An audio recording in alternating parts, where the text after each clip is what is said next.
검은색 같은 경우는 스크래치 같은 경우는 구두야. 예, 색연필 쓰고 그래요. 도로로 닦아가지고 나이타 갖다 지지면은 끝나요. 비싼 게 보인다라고 하면 이제 가슴 인 주머니에다가 사비연필 하나 싹 꺼내가지고 거기에 색칠을 해요. 비싼데.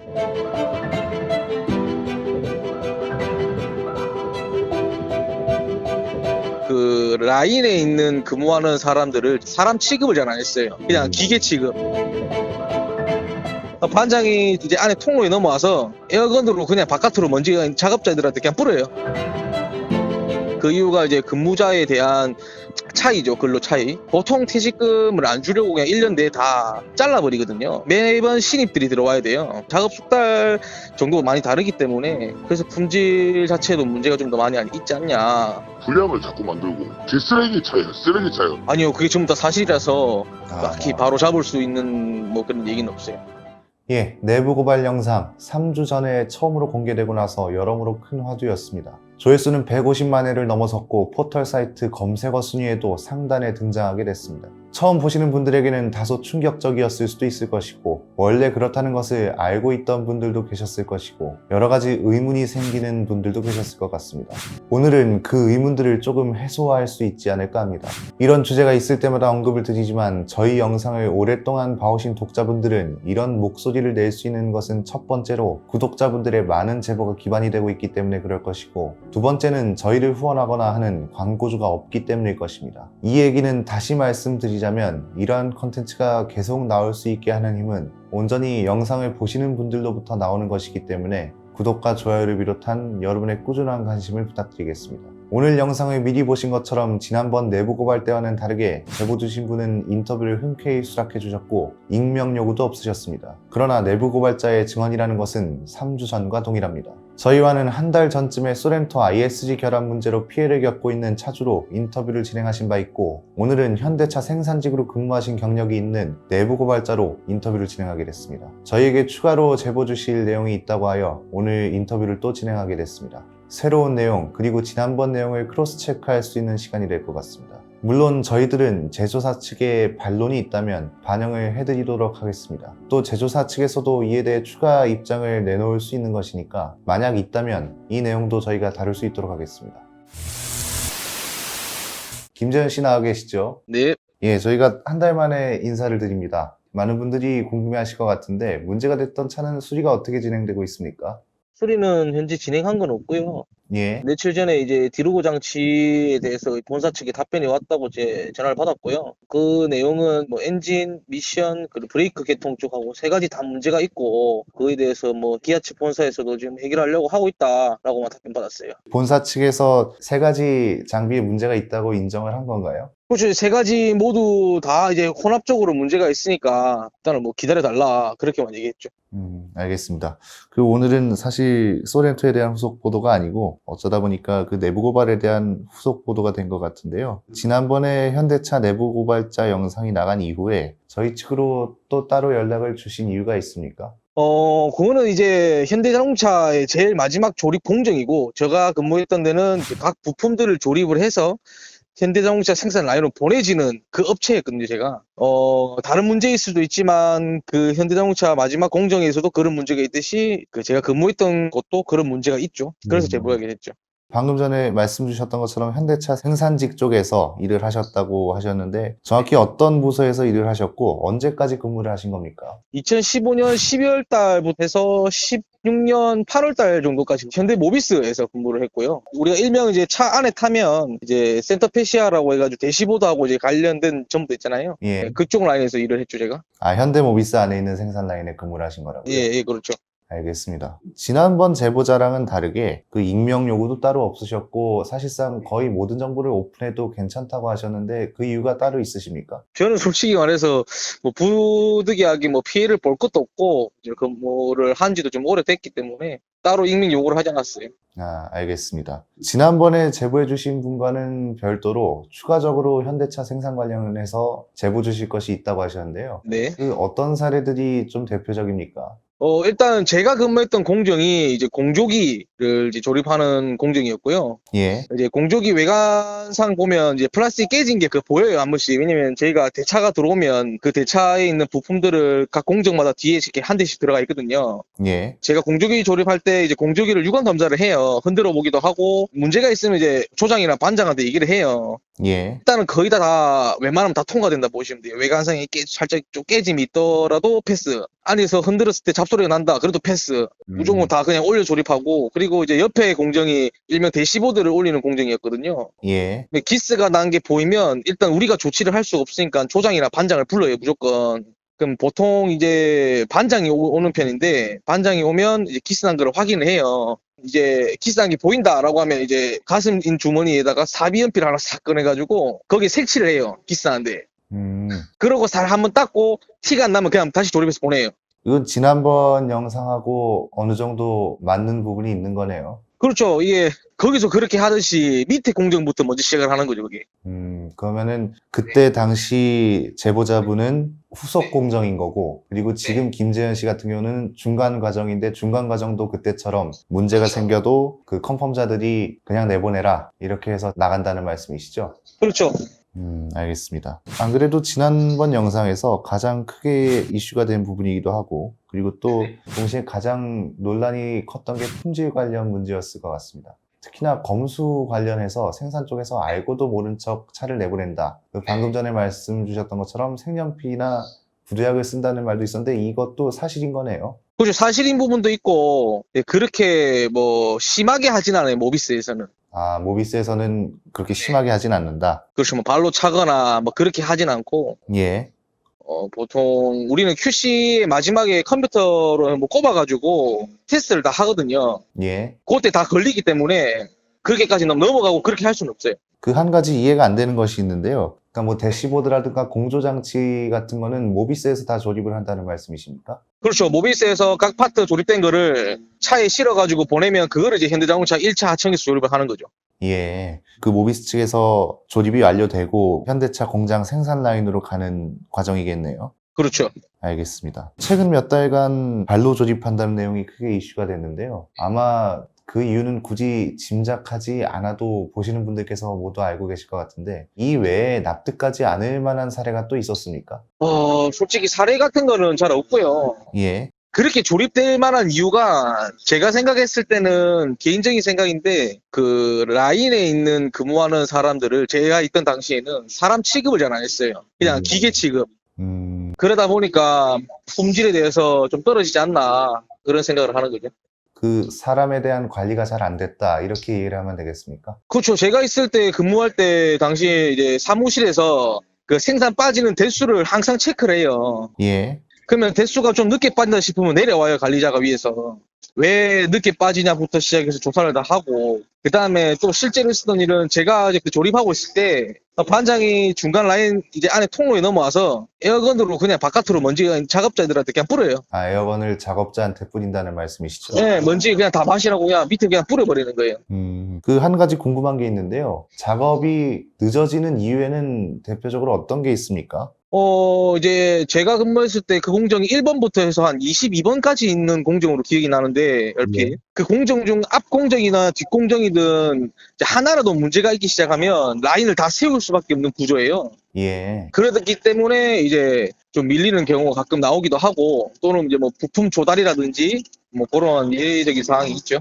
이거는 반대로 해석을 하자면 제대로 품질 문제 같은 걸 잡지 않고 생산자들을 재촉을 한다. 뭐 이렇게도 해석이 가능한 겁니까? 일단 대수가 밀리면 품질이고 뭐가 아니라 일단 무조건 대수를 다 빼야 되거든요. 예. 어떻게 뭐 그 말도 틀린 말은 아니라고 보죠. 알겠습니다. 바로 이전 질문하고도 좀 연결이 되는데요. 사전 연락에서도 현대모비스와 현대차 생산 라인의 근무 태도가 다르다. 뭐 이런 이야기를 해주셨습니다. 이건 저희가 어떤 내용으로 이해를 하면 되겠습니까? 일단 현대자동차 같은 경우, 그리고 촉탁직 같은 경우는 일단 핸드폰을 자유롭게 봐요. 예. 현대모비스 같은 경우에는 근무하는 동안 일단 앉을 수도 없어요. 예. 그리고 라인에 걸터 앉아 쉴 수도 없고, 라인이 이제 돌지 않은 동안은 무조건 청소만 해야 되고, 근데 이것도 이제 현대모비스가 약간 소사상 개념이기 때문에 현대모비스라는 큰 틀 안에 여러 가지 업체들이 들어와 있어요. 예. 근데 그 업체마다 다 달라요. 또 어떤 업체는 모비스인데도 불구하고 뭐 핸드폰을 보고 조립을 하거나 또 귀에 이어폰을 꽂고 조립을 하거나 하는 경우도 있고요. 예. 저희 같은 경우에는 아예 일체 그런 게 안 됐어요. 그 말씀 처음에 촉탁직 같은 경우는 스마트폰을 본다고 하셨는데 네. 그 촉탁직에는 어떤 분들이 포함되는 겁니까? 계약직인데 이제 2년 계약을 하고 들어가는 곳이거든요. 그럼 이제 예. 현대자동차 정직원들하고 같이 근무를 해요. 그렇기 예. 때문에 사내 그 분위기를 같이 따라가는 편이죠. 그분들은 어떤 일을 하시는 걸까요? 똑같이 이제 저희 모비스에서 받은 부품을 조립하는 라인이 있는 걸로 알고 있어요. 아, 조립하는 라인에 같이 있다. 알겠습니다. 또 다른 증언자로 나오셨기 때문에 저희가 질문을 드리는데요. 네. 혹시 지난번 영상에 나온 증언자께서 말씀해주신 내용에서 바로잡아야 할 만한 내용이 있었습니까? 아니요, 그게 전부 다 사실이라서 아, 딱히 바로 잡을 수 있는 뭐 그런 얘기는 없어요.